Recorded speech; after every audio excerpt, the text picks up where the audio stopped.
No te entiendo. Doctor, el consultorio jurídico me citó en la institución educativa Cristóbal Colón de manera obligatoria ahora. Te citaron. Y después me quitaron. ¿Te citaron? Sí, me citaron. Caramba, ¿y qué tienes por allá? ¿Vas a resolver algún caso o qué? Bueno, vamos a hablarle de la demanda, porque quedamos, ¿verdad? Cierto, eso fue lo último que... Terminamos de hablar del poder de las facultades que se entienden consignadas en el poder del artículo 77. Vamos a ver qué tanto recuerdan. ¿La muerte del poder le pone fin al poder? No, profe. Si usted me responde así ya, yo le califico mal. No, profesor. Porque tiene que agregármele algo. No le da fin al poder siempre y cuando ya se haya presentado la demanda. Exactamente. No le pone fin al poder siempre y cuando ya se haya presentado la demanda. Porque si no se ha presentado la demanda, ya no hay poder. ¿Por qué? Porque el muerto no puede ser parte de un proceso. Recuerde. Así de sencillo. Vamos a hablar de la demanda.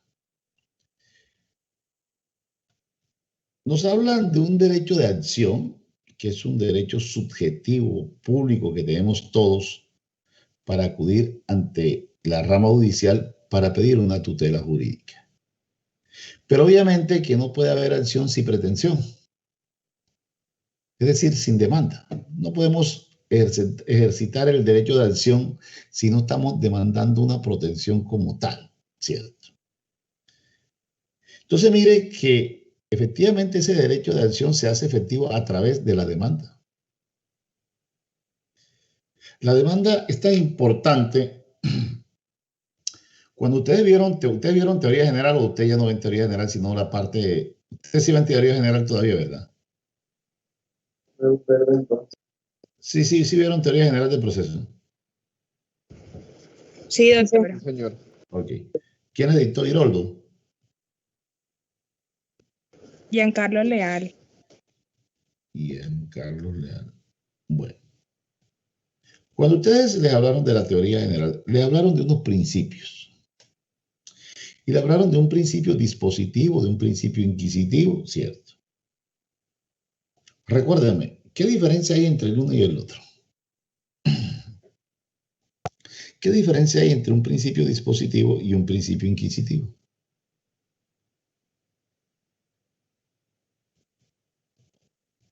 ¿No recuerdan?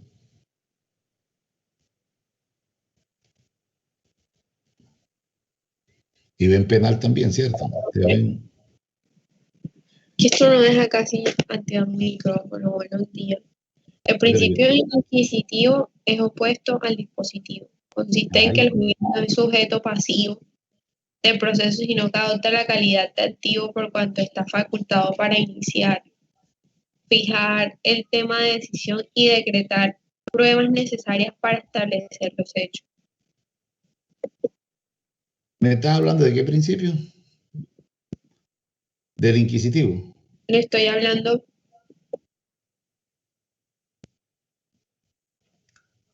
Prende el micrófono porque no te escucho.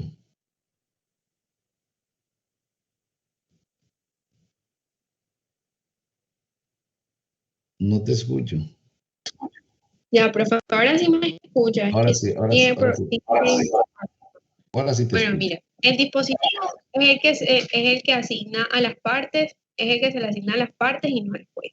La iniciativa, el ejercicio y el poder de renunciar al proceso y a los órganos que lo integran. El inquisitivo, en cambio, es el órgano jurisdiccional que tiene esos poderes. Él es quien debe actuar por sí o por investigar, inquirir. Entonces, digamos que se caracteriza uno, ¿por qué? Porque no se requiere petición de parte. Oficiosamente, en materia penal, que es el que se da, debe investigar los hechos, que no sean querellables, obviamente, ¿verdad? En cambio, que en el proceso, en el principio dispositivo, se requiere una petición de parte, ¿correcto? Si uno va al artículo 8 del Código General del Proceso, van a encontrar ahí que para que se pueda poner en movimiento el aparato judicial del Estado se requiere una petición de parte. salvo disposición legal en contrario. Hay casos donde no se requiere petición de parte, pero la regla general es que en materia civil, para que se pueda iniciar un proceso, se requiere petición de parte. ¿Y esto se inicia con qué? Con la demanda. Esto se inicia con la demanda. Correcto. Usted va al artículo 8, si no estoy mal. Y a ver, ¿qué dice el artículo 8? Que los procesos deben iniciarse a petición de parte, salvo las excepciones que consagre la ley. Eso sí, una vez iniciado el proceso, es obligación del juez impulsarlo. Pero se requiere una petición de parte. Correcto. Entonces, esa petición de parte, acá en materia civil, ¿cómo se va a hacer? A través de una demanda. La demanda entonces es importante porque a través de ella se pone en movimiento el aparato jurisdiccional del Estado haciendo valer ese principio dispositivo. Es importante esta, digamos, la demanda porque nos determina quién es el juez.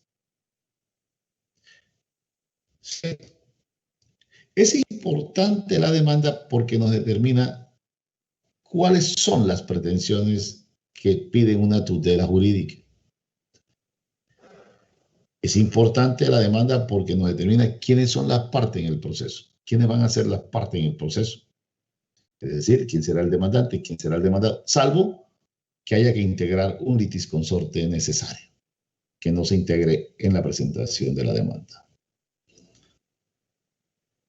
Es importante la demanda porque al momento de presentarse esta, produce un efecto. Que ya les hice un ejemplo cuando hablamos de los liticonsortes.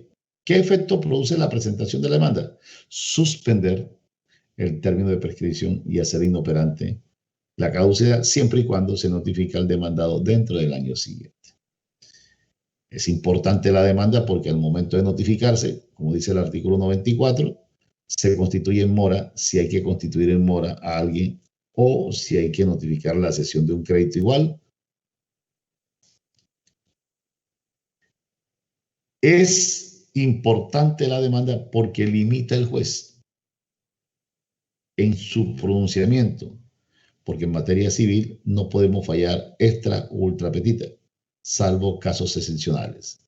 El artículo 281 del Código General nos habla de un principio de consonancia o congruencia. ¿Qué quiere decir esto? Que la decisión que se profiera debe estar acorde a lo que se haya pedido o a lo que se haya excepcionado. Yo no puedo fallar más de lo pedido ni por fuera de lo pedido, es decir, extra o ultra petita. En materia civil, la regla general es que eso no se presenta, no se da. Entonces, mire toda la importancia que tiene la demanda, ¿verdad? A través de ella vamos a hacer efectivo ese derecho de acción. No se consigue el derecho de acción sin la demanda. No podría haber un ejercicio del derecho de acción si no es a través de la demanda. Esta demanda requiere de unos requisitos formales que están en el artículo 82 del Código General del Proceso.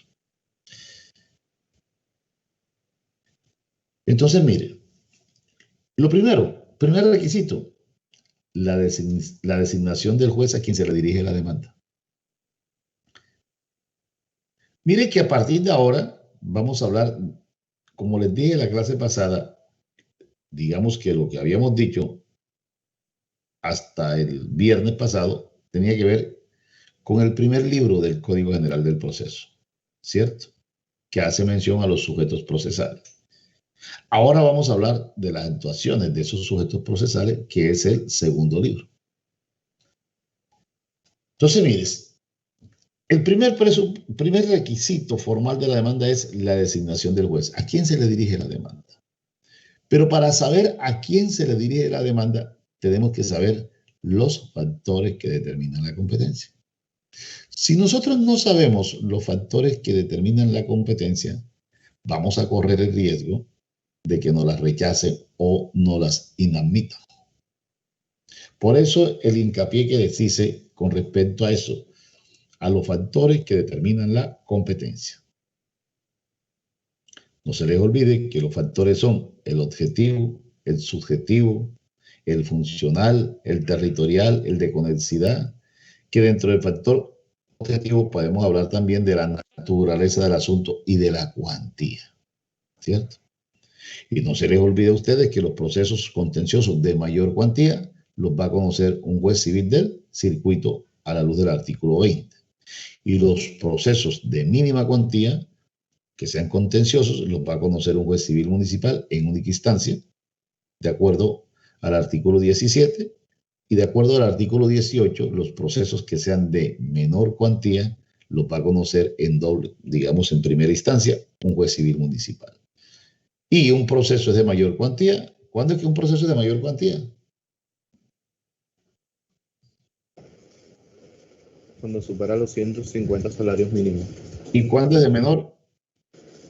Cuando va entre 40 y 150. Menor de 150 y mayor de 40. Eso sí. No, tampoco. Dijiste mal. Repite. Cuando la cuantía es mayor a 40 salarios mínimos, pero menor a 150 salarios. No. Repite. Repite nuevamente. ¿Cuándo un proceso de menor cuantía? Cuando no excedan los 40 salarios mínimos legales. No. A ver, nuevamente, tienes que tener eso muy claro, ¿no? ¿Cuándo un proceso es de menor cuantía? ¿Cuándo es de mínima? Cuando no excede los 40 salarios mínimos. ¿Cuándo es de mayor? De mayor cuantía cuando exceden los 150 salarios ¿Cuándo mínimos. es de menor? Cuando es menor de 150 salarios mínimos. No. Cuando es de 40 salarios a 150 salarios mínimos. Ojo, hasta 150. No cuando es menor a 150, no. Hasta 150. Si tú me estás diciendo que el proceso es de mayor cuantía cuando supere 150, no me puedes decir que es menor cuando sea inferior a 150. Entonces yo te pregunto, ¿y si es de 150, de qué es el proceso entonces? Si las cifras altas son 150 salarios mínimos. De menor. Entonces no se les olvide, el proceso será de mínima cuantía cuando no supera 40 salarios mínimos. Es de menor cuando supera 40 salarios mínimos, pero no supera 150 salarios mínimos. Y es de mayor siempre que supere 150 salarios mínimos. Tienen que estar pendientes tienen que tener claro eso, ¿correcto? Bueno. Entonces, sabiendo esos factores que determinan la competencia, nunca nos van a rechazar una demanda por falta de competencia. Mire el primer presupuesto, la designación del juez a quien se le diría, señor juez civil municipal, señor juez civil de circuito. ¿De qué lugar? Hay que colocarle el lugar por el factor territorial, ¿cierto? Fundamental esto. ¿Qué vamos a decir después? ¿Quiénes son las partes? ¿Quién es el demandante? ¿Quién es el demandado? Correcto. El nombre del demandante, el nombre del demandado, la identificación del demandante, del demandado. Aunque no siempre habrá demandado. Habrán casos donde ese requisito del nombre del demandado no lo vamos a colocar. Hay casos donde no hay demandado. Por ejemplo, en un proceso de sucesión, se muere una persona. Entonces yo en la demanda no voy a demandar a nadie, voy a abrir una sucesión para liquidarla. ¿Correcto? Ya todo el que se... Entonces por eso se va a emplazar para que si hay otros herederos concurran en el proceso. Pero no estoy diciendo que demando a fulano de tal. Por eso es que uno dice, referencia, proceso sucesorio del causante fulano de tal. Mire que no siempre será un requisito hacer mención en una demanda el nombre del demandado, porque puede haber casos donde no existan demandados. Un proceso de jurisdicción voluntaria, donde yo estoy pidiendo es una autorización, una corrección de nombre, un cambio de nombre, no hay demandado. Entonces, no siempre en los procesos vamos a encontrar demandado. ¿Correcto? Pero por lo general sí. Entonces, si sabemos el número de la cédula del demandado, si lo sabemos. Si son personas jurídicas, el NID de la persona jurídica, que es un número de identificación que tienen todas las personas jurídicas, ¿correcto?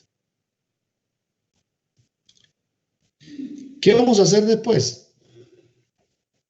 Lo que hace todo el mundo primero, el nombre del apoderado judicial si no se tiene el derecho de postulación. Pero usted va a encontrar una demanda donde siempre el abogado dice, fulano de tal, actuando en representación de sultano, presento demanda contra el sultano. Pero sería bueno que ustedes en una demanda coloquen, señor juez, tal, el nombre. Entonces, demandante, fulano de tal, mayor de edad, tal. Es bueno colocar, antes la norma decía que si era mayor o menor. ¿Por qué? Porque uno tiene que colocar el demandado y su representante legal si no puede actuar directamente. Entonces, yo, si demando a un menor, tengo que demandarlo a través de su representante legal. Si es un menor el que va a demandar, tiene que actuar a través de su representante legal. ¿Correcto? Entonces, habrá que decirlo. Si se conoce, obviamente, si se conoce quién es el representante legal del demandado. Entonces, sí, después bien, entonces ustedes deben de colocar parte demandante, fulano de tal, tal, identificado tal. Parte demandada, fulano de tal, tal, tal. Ahora sí, el nombre del abogado. Pero por lo general, siempre van a encontrar ustedes una demanda donde dice Pedro Pérez, abogado, identificado con la cédula número tal, tal, tal, haciendo uso del poder que me ha conferido el señor fulano, presento demanda tal contra el señor fulano de tal. Es lo primero que dice.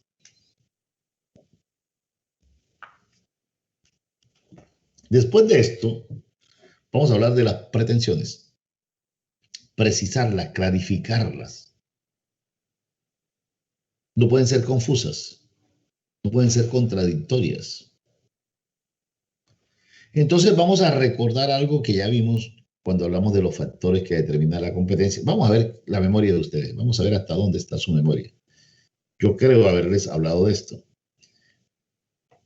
Podemos acumular pretensiones siempre y cuando se den los presupuestos del artículo 88 del Código General del Proceso. Que el juez sea competente para conocer de todas ellas, que tengan el mismo trámite, que no se excluyan entre sí, a menos que unas se propongan como principales y otras como subsidiarias. Pero yo les dije a ustedes que esas acumulaciones de pretensiones, ¿cómo podían ser? A ver, recuérdenme. ¿Cómo puede ser la acumulación de pretensiones? Subjetiva y objetiva. Sucesivas. Subjetivas y objetivas. Subjetivas y objetivas. Perfecto. Subjetivas u objetivas. ¿Las subjetivas tienen que ver con qué? Con las partes, ¿cierto? Con las partes, con los sujetos que van a ser parte. Siempre que hablemos de un liticonsorte, vamos a hablar de una acumulación subjetiva. ¿Y las objetivas cómo pueden ser? ¿Cómo puede ser la acumulación objetiva de pretensiones? Recuérdenme. Creo que simples. Simples. O corrientes, no recuerdo bien. O concurrentes, simples Sí. o concurrentes. ¿Cuál otra?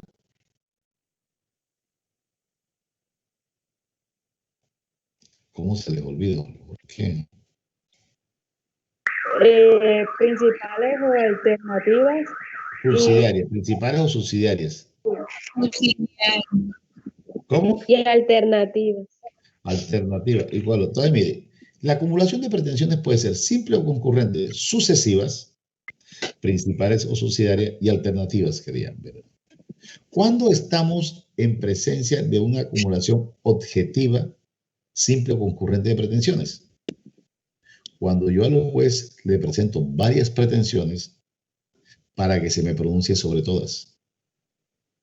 ¿Me las puede acoger? No me las puede acoger. ¿Correcto? Pero yo le presento varias pretensiones y él se me va a pronunciar sobre todas. Los típicos ejemplos es en los procesos ejecutivos. Yo demando a una persona para que me pague varias sumas de dinero representadas en un cheque, en una letra, en un pagaré. Y el juez se me va a pronunciar sobre todas. puede que ordene el mandamiento ejecutivo sobre todas, pueda que diga sobre la letra del libro del mandamiento, sobre el pagaré, pero se me pronuncia sobre todo. Entonces, en eso consiste la acumulación simple o concurrente de pretensiones, cuando al juez se le presentan varias pretensiones para que éste se pronuncie sobre todas.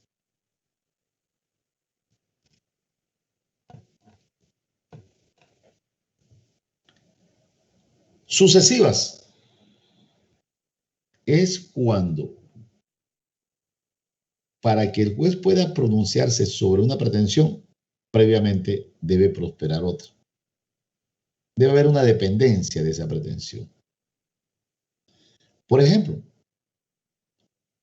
si yo pido que se declare responsable a una persona en un accidente de tránsito y como consecuencia se le condena a pagar los perjuicios. Para que el juez se pueda pronunciar sobre la condena de perjuicios, previamente ha debido declararlo responsable sobre el accidente. Porque si lo exonera de cualquier responsabilidad, entonces no se va a pronunciar sobre la condena de los perjuicios. En un proceso de restitución de inmueble arrendado, que yo considero no debería llamarse restitución de inmueble arrendado, sino un proceso de resolución de contrato de un bien dado en arrendamiento. ¿Por qué? Porque lo primero que uno va a pedir en un proceso de esta índole es la terminación del contrato. Usted no va a pedir, señor juez, ordénele al arrendatario que me entregue el inmueble. No, no. Usted lo que va a decir es, señor juez, declare la terminación del contrato por cualquier causal. Como consecuencia, ordénele al arrendatario que me entregue el inmueble. Mire que la entrega del inmueble depende de que el juez declare la terminación del contrato. Entonces, para que el juez se pueda pronunciar sobre esa pretensión de la entrega del inmueble que va atada a la terminación del contrato, previamente debe pronunciarse sobre la terminación del contrato. Entonces debe prosperar, porque si no prospera, el juez no se pronuncia si hay lugar o no a la restitución del inmueble. Dicen, no, no hay lugar a declarar la terminación del contrato y listo, se niegan las pretensiones. Principales o subsidiarias.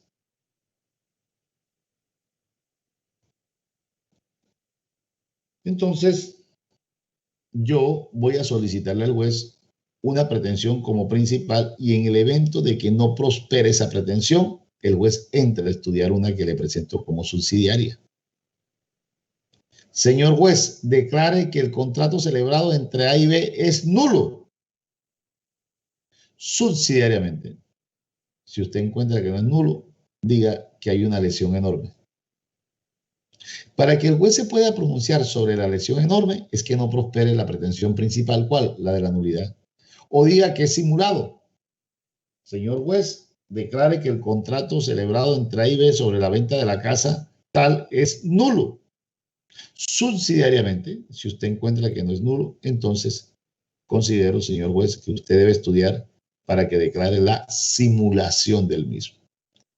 Entonces, mire, aquí es lo contrario de la sucesiva. Para que el juez se pueda pronunciar sobre la subsidiaria es que no prospere la principal. Y en la acumulación alternativa es cuando una persona se compromete con otra a dar una cosa a la otra. Entonces yo puedo demandar o lo uno o lo otro. Una obligación alternativa. O me entrega esto, el señor fulano del tal, señor juez, ordene al demandado que me entregue las 20 sillas que se comprometió a entregarme o los 20 tableros. O sea, cuando es alternativa.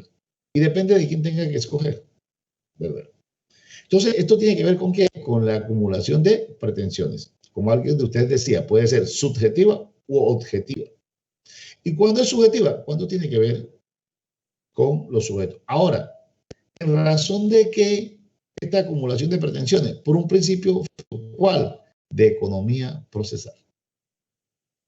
Por un principio de economía procesal. Y para evitar fallos contradictorios. Entonces, por un principio de economía procesal, se le permite que se acumulen varias pretensiones en una sola demanda.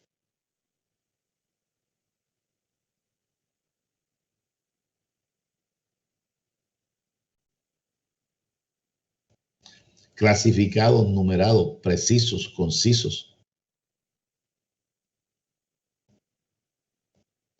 No podemos hacer una aglomeración de derechos, sino que hay que clasificarlo y numerarlo. Si voy a pedir un divorcio, lo primero que tengo que decir que es que las personas se casaron, ¿cierto?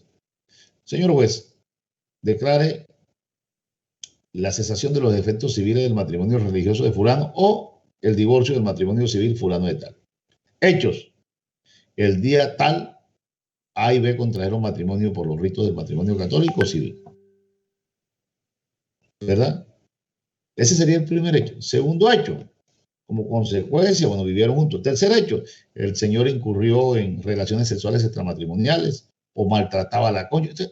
Clasificar los hechos, hechos por hechos, ¿correcto? Entonces hay que decir los hechos clasificados.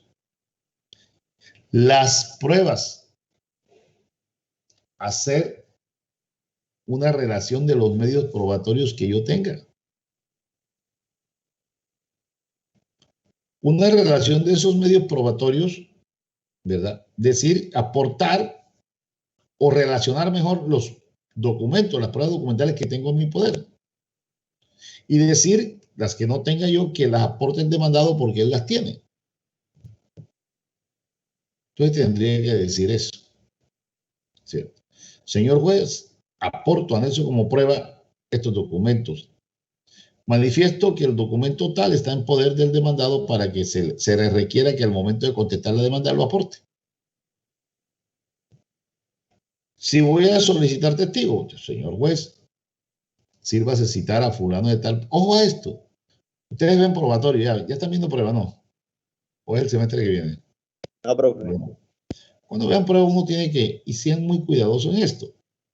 Cuando vayan a solicitar una prueba testimonial tienen que decir cuál es el fundamento que tienen para solicitar esa prueba. ¿Cuál es la finalidad? ¿Qué es lo que pretenden probar con el testigo? Porque a veces no dicen nada. Dice, pruebas testimoniales. Cítese al señor fulano y fulano. ¿Para qué? Usted tiene que decir para que declare sobre los hechos de la demanda o de la contestación de la demanda y decir el domicilio y lugar de residencia del testigo. Entonces, las pruebas, analizando las que se tengan en el poder del demandante. ¿Correcto? El juramento estimatorio. El juramento estimatorio es un medio de prueba. Pero hoy en día, como está redactado en el artículo 206, el juramento estimatorio, le puso un tate quieto a los jueces que demandaban perjuicios muy folclóricamente. ¿Qué pasaba? Que la gente presentaba una demanda y decía, y me ha causado, más que todo en los procesos de responsabilidad civil extracontractual, y me ha causado unos perjuicios que los estimo en la suma de 1.000 millones de pesos. Señor, ojo, ¿usted está seguro que usted puede probar que le causaron esos perjuicios? Entonces, el artículo 206, que es el que habla del juramento estimatorio. A ver, lo que yo estime en el juramento estimatorio sirve de prueba.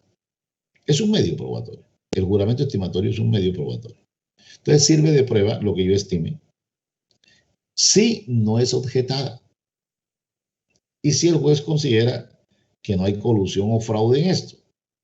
Entonces, yo digo, me causaron unos perjuicios de 500 millones de pesos. Si el demandado no objeta razonadamente, eso servirá. Y yo tendré entonces cuantificado unos perjuicios. Pero mire lo que dice el artículo 206. Si usted estima una suma muy elevada, por decir algo, usted estimó 1.000 millones de pesos por concepto de perjuicios. Los estimó al momento de hacer el juramento estimatorio. ¿Qué dice el artículo 206? Ojo, cuando lo estimado supere lo que usted prueba más un 50%, le vamos a imponer una multa del 10% sobre lo que estimó menos lo que probó. Repito, voy a decirle la teoría y después vamos a la práctica para ver cómo lo. Cuando lo estimado supere lo probado más un 50%, le vamos a imponer al demandante una multa del 10%. ¿Sobre qué? Sobre la diferencia quede de lo estimado menos lo probado. Entonces yo le hago una pregunta, a ver si me entiende. Para que ese demandante no sea sancionado con esa multa, estimó 1.000 millones de pesos. ¿Cuánto es lo mínimo que debe probar?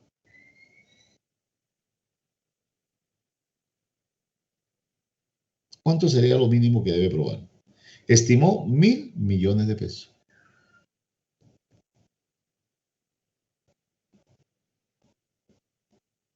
A ver, matemáticos. Tienes que prender el micrófono, mija, porque no te escucho. ¿Cuánto será lo mínimo que debe probar? Mire lo que dice la norma. Cuando lo estimado supere lo que usted prueba más un 50%, usted deberá pagar. Va a ser multado a favor del Consejo Superior con una multa del 10% sobre lo que usted estimó menos lo que probó. Entonces yo le pregunto, si yo estimo 1.000 millones de pesos, para que no me multen, ¿cuánto debo probar lo mínimo? ¿Cuánto será? A ver, si pruebo 500, ¿me multan o no?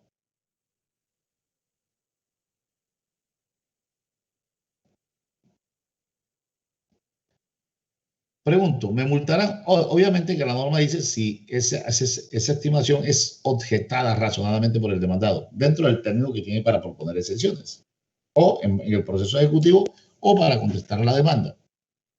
Entonces yo les pregunto, si el demandado razonadamente objeta lo estimado por concepto de perjuicio por el demandante, y el demandante estimó 1.000 millones de pesos y probó 500, pregunto, ¿lo multan o no?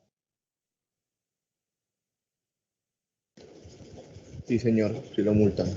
¿Por qué? Porque el 50% de 500 millones son 250 millones. Perfecto. Es decir, ya de por sí se excedía cuando llegara al tope de 750 millones de pesos. No, a ver, un momentito, sigamos. Tú dices, lo vamos a multar porque el 50% de 500 millones son 250, ¿correcto? ¿Y cuánto es 500 más 250? 750 millones. ¿Y cuánto estimó? 1.000 millones, así que... Es decir, que lo que estimó es mucho superior a lo que probó más un 50%. ¿Correcto? Entonces lo vamos a multar. Probó 600, ¿lo vamos a multar? Lo vamos a multar. ¿Por qué?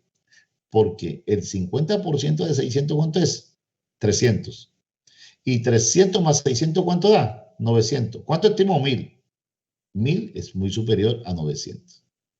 Entonces tendrá que probar allá como 667 más o menos para que al momento de sacarle el 50% y sumarlo nos dé los 1.000 millones o sobrepase. Pero si es inferior, lo vamos a multar. Entonces, estimó 500 millones, perdón, estimó 1.000 millones, pero prueba 500. El 50% de 500 son 250.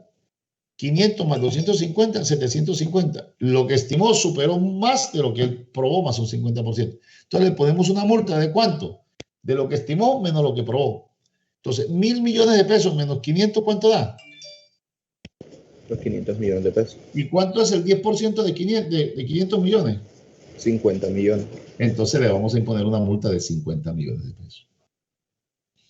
Entonces, hay que ser muy comedido cuando usted estime perjuicios. Y obviamente, si usted estima perjuicio que le ha causado otra persona, es porque usted está en capacidad de probarlos.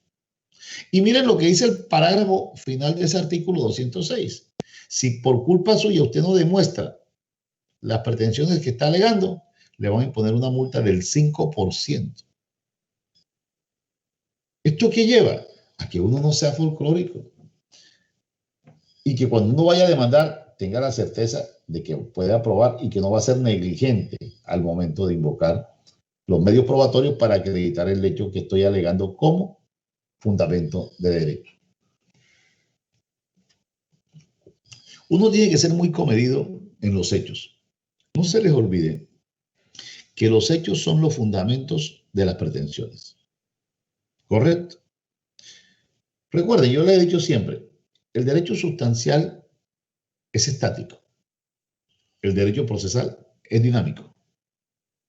¿Qué quiere decir esto? Que a través del derecho procesal se hace efectivo el derecho sustancial. Entonces uno va al artículo 2341 del Código Civil que dice que el que incurre en delito o culpa le cause perjuicio a otro lo debe indemnizar. Ahí está la norma. Todo aquel que le cause perjuicio a otro, entonces usted va a narrar unos hechos donde esos hechos van a encajar en la norma. Entonces, repito, lo que usted va a probar son los hechos.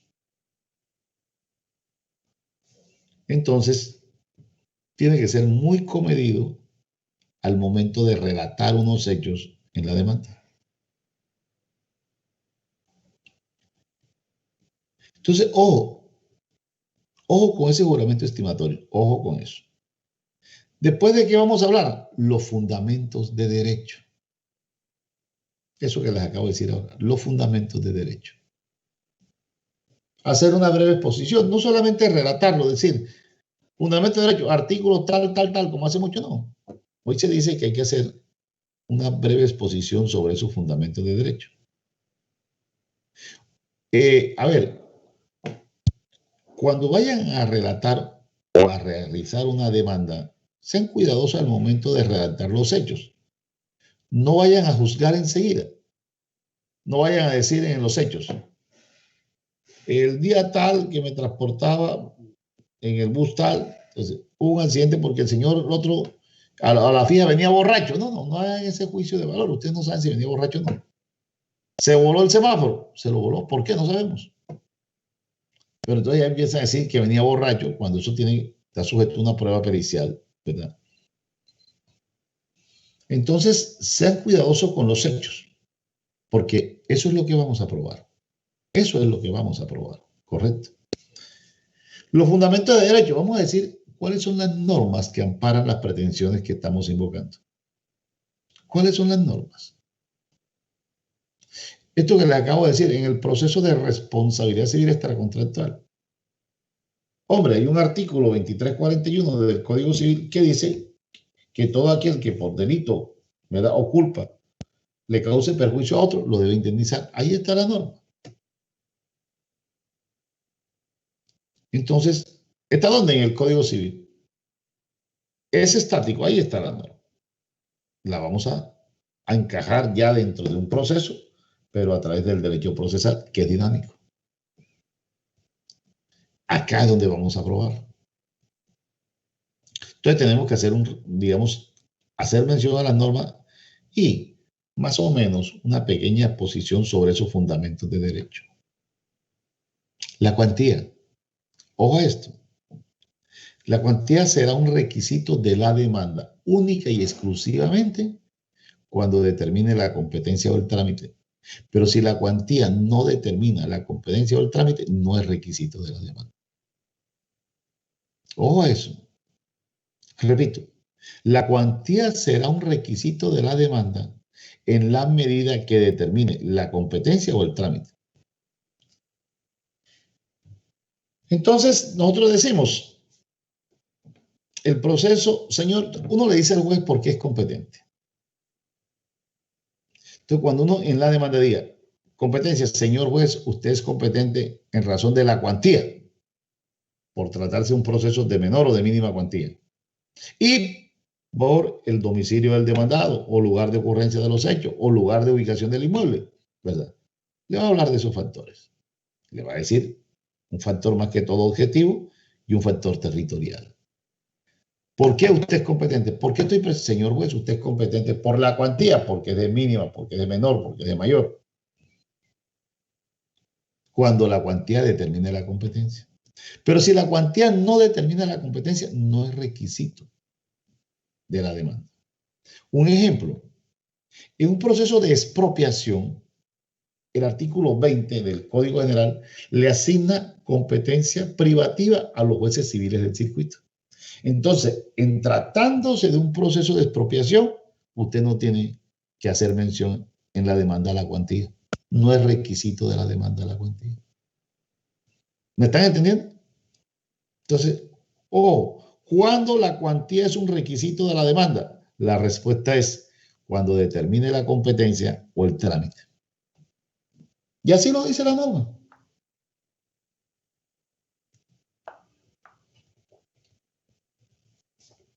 Y así expresamente lo dice la norma. El lugar de notificación. Sí se conoce. Obviamente habrá que hacer mención si tiene correo electrónico, la parte demandada, el demandante. Hoy en día con la virtualidad, que es lo fundamental, habrá que hacer mención a esto.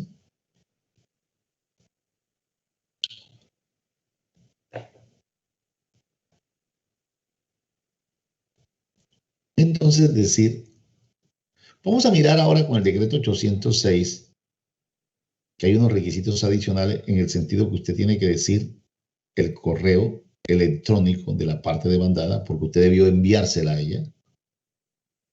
Pero cuando hablemos de las notificaciones, pero es un requisito decir el correo electrónico, la dirección electrónica del demandado y cómo obtuvo conocimiento de eso para efectos de notificaciones. Están inadmitiendo demanda porque no se dice eso en la demanda. Hay que decir, a la luz del decreto 806 de 2020.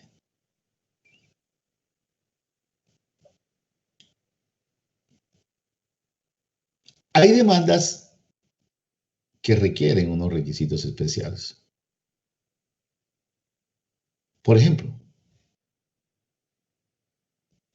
en un proceso de rendición provocada o espontánea de cuenta, la norma que regula este proceso le dice que el demandante en la demanda deberá manifestar cuánto cree que él debe o cuánto cree que le debe. Es un requisito especial para esta demanda. Entonces, hay demandas que tienen requisitos especiales. En los procesos de restitución de inmuebles, bueno, vamos a mirar unos anexos obligatorios. Vamos a mirar ahora. Cuando usted presente una demanda sobre bienes inmuebles, usted tiene que determinar los linderos, las colindancias del bien, la nomenclatura del bien. Ahora, cuando hablemos de direcciones, miren esto, y hablemos del domicilio del demandante o del demandado, miren lo importante que es esto. Si usted en la demanda dice que presenta una demanda contra fulano de tal domiciliado en Montería, pero desconoce el lugar exacto en qué parte de Montería reside él. Sabe que vive en Montería. De pronto ustedes todos sabrán que yo vivo en Montería, mas no en qué parte de Montería. ¿Para qué? Para que me emplacen. Para que proceda al emplazamiento, porque el domicilio Montería, me están demandando en Montería, perfecto, pero desconocen el lugar de residencia. Exactamente. Entonces habrá que manifestarlo en la demanda. Igual al momento de las notificaciones. Desconozco el lugar de residencia de la persona, el lugar de trabajo, su domicilio como tal, ¿dónde es? Domicilio Montería, bueno, pero el lugar de residencia no sabe. ¿Esto para qué? Para qué. Ahora, si no conocen el domicilio del demandado, habrá que decirlo en la demanda. ¿Para qué? Para que proceda el emplazamiento al demandado. Cuando el proceso... Ahora, ya les decía que cuando se trata de bienes inmuebles hay que identificarlos, advirtiendo que si se trata de predios rurales hay que identificar el bien con el nombre que se le conozca en la región. Ustedes saben que en las regiones, pues los predios rurales por lo general siempre tienen una denominación, las fincas. La finca La Rosita, la Margarita, la no sé qué, la Peñita, tal cosa. Entonces, con el nombre que se le conozca en la región, hay que identificar el bien inmueble. Si se trata de bienes muebles, hay que identificarlo por su calidad, por su peso, por su medida, por lo que lo caracterice. Cuando vayamos a pedir, digamos que es una universidad de bienes, basta que se pida así. O cuando voy a pedir un bien como tal, solamente todos los derechos que le corresponden al señor. No, entonces no tengo que discriminarlo. Pero sí, si voy a pedir una determinada cosa como tal, ahí sí la voy a especificar. Cuando se decreten medidas cautelares, o mejor, cuando se soliciten medidas cautelares, hay que identificar los bienes que son materia de esas medidas cautelares. Pero ojo, no como hacen muchos jueces, que exigen una especificación total del bien. Piden el embargo de bienes muebles, entonces tienen que decir la marca de lo que van a embargar. No, para saber uno la marca, la longitud que tenga la cosa, tendrá uno que convivir con la persona para saber qué. Pero basta que usted diga, señor juez, solicito el embargo de los bienes muebles que tiene el señor en su lugar de residencia, tales como televisores, juegos de comedor, tal, lo que sean embargables, entre otras cosas. Pero no como exigen muchos jueces que me diga, ¿qué clase de televisor? ¿Cuál es el tamaño del televisor? Es que yo no vivo con él. ¿Yo qué voy a saber, pues, qué clase de televisor tiene el señor allá? Entonces vienen a practicar una medida sobre un televisor porque yo dije que el televisor era marca LG y no LG sino Samsung. Ah, ya no lo pueden embargar porque entonces yo pedí el embargo de un televisor LG. No, tampoco. Hacer, enunciar más o menos eso bien.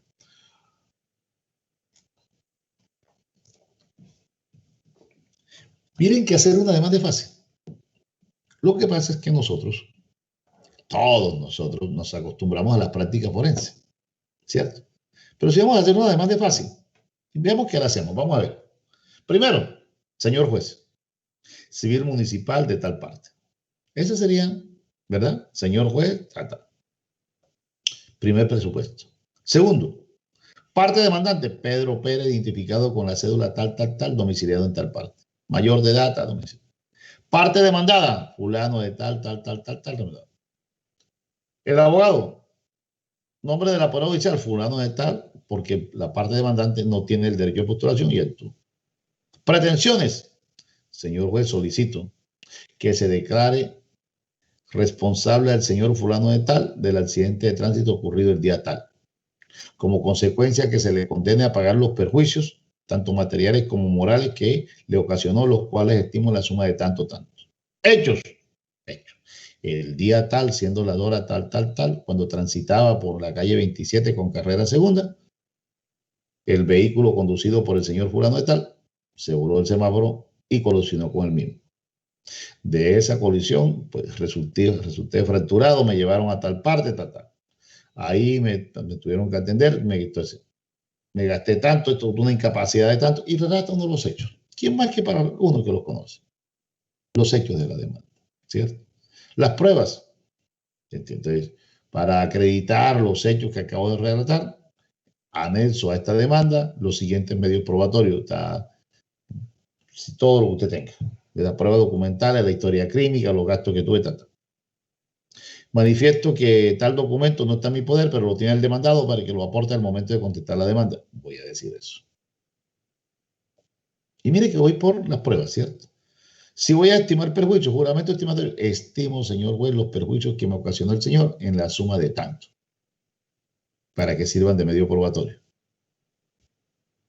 Fundamento de derecho, como fundamento de derecho, ¿verdad? Cito el artículo 2341 del Código Civil, que dice que todo aquel que le cause daño a otro por delito o culpa debe indemnizar. El artículo 2356 del Código Civil, que habla de las actividades peligrosas, todo aquel que conduce un vehículo automotor está ejerciendo una actividad peligrosa. Y voy narrando eso. Después de esto, ¿qué digo?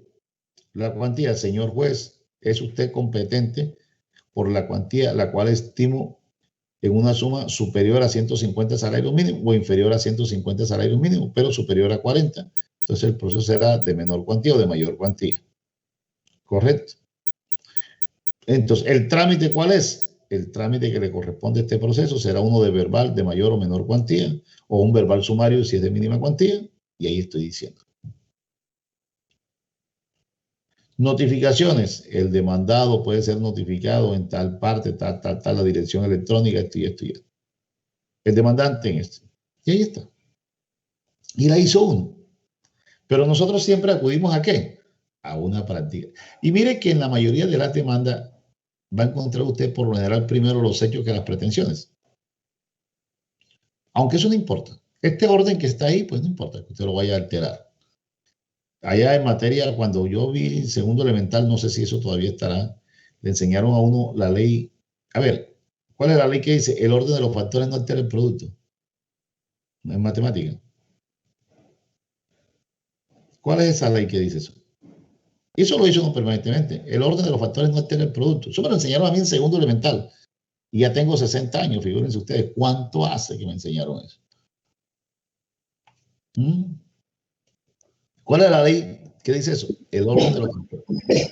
Creo, doctor, que eso es la propiedad conmutativa. Conmutativa, la ley conmutativa dice eso. El orden de los factores no altera el producto. ¿Tú eres profesora? No. ¿Tienes hijos? Tampoco. ¿Tienes hermanitos? Sí, pero son más grandes que yo. Entonces tienes hermanotes, no hermanitos. Bueno, al menos que tú seas muy bajita, ¿cierto? Pero te acordaste de eso, ¿cierto? Mire que sí, eso es. El orden de los factores no altera el producto. O sea, la ley conmutativa que se le enseñaron a uno. Nunca se le olvida a uno. Yo no sé usted por qué se le olvidó eso. Porque ese es un dicho que uno tiene. El orden de los factores no altera el producto. No le pare bola que el orden de los factores no altera el producto. Pero es la ley conmutativa. Eso me sucede acá, ¿no? Si usted altera, si usted coloca primero los hechos y después las pretensiones, no le van a inadmitir la demanda por eso, ¿no? Pero lo correcto es que la haga como viene redactada. Hay que acompañar unos anexos que trae el artículo 84 del Código General. Obviamente, cuando no se tenga el derecho de postulación, entonces el poder con que se actúa. Hay que aportar la prueba de la existencia y representación de las partes.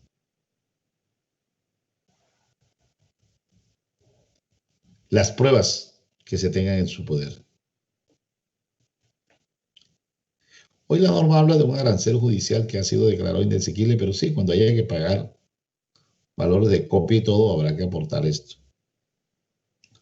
Y miren esto. No hay necesidad de aportar como prueba la existencia y representación de una persona jurídica de derecho privado cuando esta, por lo menos, se puede acceder en la Cámara de Comercio, cuando haya una entidad encargada de llevar ese control. No estoy obligado a aportar eso. De lo contrario, sí. No voy a aportar la existencia del departamento de Córdoba, porque sabemos que existe. Pero sí en un momento determinado, pues el representante que será, diremos, el gobernador o quien haga sus veces. Siempre coloque o quien haga sus veces. ¿Por qué? Porque de pronto demandaron al gobernador. Sabemos que es Orlando Benítez. Cuando van a notificar a Orlando Benítez, resulta que Orlando Benítez en ese momento no está de gobernador porque está de vacaciones o encargó a alguien. Dice, no está. Entonces tienen que decir, o quien haga sus veces. Lo mismo que el alcalde, o quien haga sus veces. En tratándose de patrimonio autónomo, pues habrá que mirar la constitución y la administración de ese patrimonio autónomo, a ver quién lleva la representación. Y ojo a esto. Si vamos a demandar a una persona en condición de cónyuge, de heredero, hay que acreditar la prueba de cónyuge, de heredero, de albacea, de curador de bienes. Les voy a traer a cuento algo que siempre digo para que no les pase a ustedes. Para que no les pase a ustedes. En Planeta Rica, un señor estaba casado con una señora y tuvo 2 hijos con esa señora, casado. Como buen planetarricense, tenía una sucursal y esa sucursal estaba embarazada. Al señor lo matan y la sucursal no había dado a luz. Nace una niña. La señora registra a la niña con sus apellidos, pero inicia un proceso de filiación extramatrimonial con petición de herencia. ¿A quién demanda? ¿A quién tiene que demandar? A la cónyuge del señor y a las hijas. ¿Correcto? Entonces, cuando yo demando a una persona en condición de cónyuge o de hija, yo tengo que acreditar la prueba, ¿correcto? En la calidad en que la estoy demandando. El abogado no aporta ni el registro civil de matrimonio, ni los registros civiles de nacimiento de las niñas. ¿Me están entendiendo? Caso de la vida real. Se presenta la demanda. El juez admite la demanda así como la presentaron. Notificado el demandado, aportó el registro civil de nacimiento de las niñas, más no el registro civil de la señora. sigue el proceso. Cuando el juez va a fallar es que se da cuenta que la prueba del matrimonio no está. Y esa es una prueba ad sustancia en acto, es decir, solemne. Usted no puede demostrar que está casado con una persona con testigo, es con el registro civil de patrimonio. Y el juez dicta una sentencia inhibitoria. ¿Qué es una sentencia inhibitoria? Nada, se inhibe de pronunciarse. Interponen contra esa decisión. En ese momento, la tutela se podía interponer ante cualquier juez. No estaba ese decreto 1382 en su momento de 2000 y todas estas normas que lo han regulado, que hay unas reglas de reparto. Entonces interpone una acción de tutela ante el juez, ante las salas de familia. En ese momento yo aquí en Montería una sala de familia, para que vaya a la corte. La sala de familia niega la tutela porque esa sentencia inhibitoria no fue apelada por el abogado y la niega. Correcto. ¿Qué pasa? Que cuando dictan la sentencia inhibitoria ya habían pasado 2 años de la muerte del señor. No sé si ustedes vieron esto, será en familia. Ustedes no han visto familia todavía, ¿no? Sí vieron familia. No sé si se halla en familia. ¿Quién le dictó familia a ustedes? Doctor Balmiro. Ah, bueno. ¿Será en familia o será en sucesiones que verán ustedes esto? De pronto en sucesiones, de pronto en familia, ¿no? ¿Qué pasa? Que hay una ley por allá, la ley 75 del 68, que nos dice que cuando se vaya a iniciar un proceso de filiación con petición de herencia, usted debe iniciar el proceso dentro de los 2 años siguientes a la muerte del presunto padre, para efectos patrimoniales. Si usted no inicia el proceso dentro de los 2 años siguientes a la muerte del presunto padre, para efectos patrimoniales caduca cualquier acción que tenga. Caducidad, ni siquiera prescripción, sino caducidad. ¿Qué pasó? Que cuando el juez falló, ya habían pasado los 2 años, una sentencia inhibitoria. Ya habían pasado los 2 años. Obviamente que si volvían a demandar, ya le iban a alegar o el juez tenía que reconocer la caducidad para los efectos patrimoniales. Y eso era lo que se buscaba. El señor había dejado una camioneta, había dejado una finca, había dejado una casa. Entonces miren ustedes que ponen la tutela, va a la corte y la corte confirma la decisión del tribunal de acá, pero le compulsa copia. Bueno, se me olvidó decirles que en estos procesos, como hay menores, hay un defensor de familia que actúa, pero solamente firma, no le prestan atención mucho a esto. Entonces la corte le compulsa copia al abogado de la señora y al defensor de familia. No lo hizo con el juez. Va a la Corte Constitucional. Y si no estoy mal, fue la primera sentencia que sacó la Corte Constitucional con ponencia del doctor José Gregorio Hernández Galindo en el año 96 y dijo: juez, falle, busque la prueba, no dicte una sentencia inhibitoria. Aquí hay derechos de un niño y los derechos de los niños prevalecen sobre cualquier otro derecho. Aplique el artículo 44.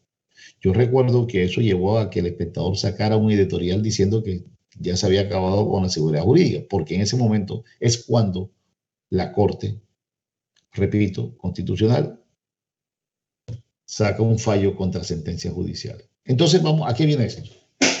Primera pregunta, ¿de quién fue la culpa? Según lo que hemos dicho acá, ¿quién tuvo la responsabilidad en esto? El abogado. ¿Quién? El abogado, en principio, ¿De quién? El abogado que representaba a la sucursal. Entonces, mire, primero, claro del abogado. Claro del abogado, porque la norma le está diciendo que usted tiene que aportar la calidad de heredero cónyuge con que actúe o cite al demandado. Entonces, yo estoy citando a la señora como cónyuge, yo tengo que aportar la prueba. Lo vamos a mirar más adelante, que si no sé dónde está, decir, señor juez, pídala o dígale al demandado que la aporte al momento de contestar la demanda. Entonces, primer error del demandante, es decir, del abogado, porque no acreditó la prueba con que actuaba. Segundo error, ¿de quién? Bueno, todavía no les he hablado de eso, pero lo vamos a ver más adelante. Del juez. del juez. Porque el artículo 90 trae unas causales de inadmisión de la demanda. Y una causal de inadmisión es cuando no se aporten los anexos ordenados por la ley. Entonces, segundo error del juez, el juez no debió admitir la demanda. Entonces, cuando un juez le inadmite una demanda, denle gracias porque se tomó el trabajo de estudiarla. La vino a estudiar cuando iba a fallar y sacó un fallo inhibitorio. Y ya habían pasado 2 años. Es decir, que la señora, la niñita, había perdido todo derecho patrimonial. ¿Qué le va a interesar el apellido? Si usted va y alguien lo registra, usted quiere, va y dice allá, sí, vengo a registrar ¿de quién es hijo? De un Santo Domingo, le ponen el nombre de Santo Domingo, eso no acredita parentesco. El apellido es lo de menos, el problema es lo que conlleva el apellido para reclamar derechos herenciales. Y a la persona cuando inicia estos procesos le interesa la plata, no le interesa tanto el apellido, es la plata. Y por un error del abogado y después por el juez, la persona se quedó sin nada. Por eso entonces la Corte Constitucional dijo, señor juez, falle. Olvídese de sentencia inhibitoria, busque la prueba oficiosamente. Usted admitió esa demanda cuando no debió admitirla. Busque la prueba y falle, pero no puede ir en contra de los derechos de esa niña. Y les cuento que cuando fallaron, ya habían, entonces ellos hicieron una sucesión por notaría, la señora, ya habían vendido la casa, ya habían vendido la finca. Cuando a la pobre niña le tocaban como 80 millones de pesos, le dieron como 12 millones de pesos en ese entonces. ¿Por culpa de quién? Del abogado. ¿Esto qué me lleva a darles un mensaje? Cuando vayan a hacer una demanda, lean bien los requisitos de la demanda, lean bien los anexos que hay que acompañar. Y si usted demanda en condición de heredero de cónyuge, tiene que acreditar la prueba. Y si demanda al demandado en esa condición, debe acreditar la prueba. ¿Correcto? Para que lo tengan pendiente. Mañana continuamos con esto. Vamos a hablar de, pues, digamos, estos anexos que hay que acompañar. Vamos a hablar de la demanda contra personas